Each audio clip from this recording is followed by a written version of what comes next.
నమస్కారం ఘంటారావానికి స్వాగతం. ముందుగా ప్రధాన అంశాలు. రాష్ట్రంలో భారీగా ఎస్పీల బదిలీ, 14 జిల్లాలకు కొత్త అధికారుల నియామకం.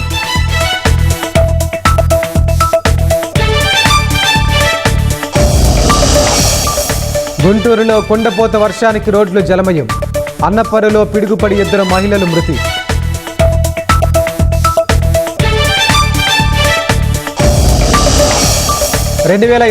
జూన్ నాటికి భోగాపురం విమానాశ్రయం పూర్తి చేస్తాం.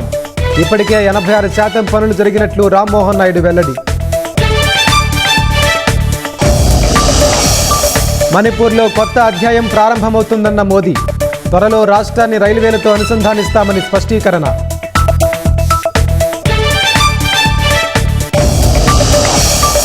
గాజాపై దాడులను మరింత తీవ్రతరం చేసిన ఇజ్రాయెల్. 12 మంది చిన్నారులు సహా 32 మంది మృతి.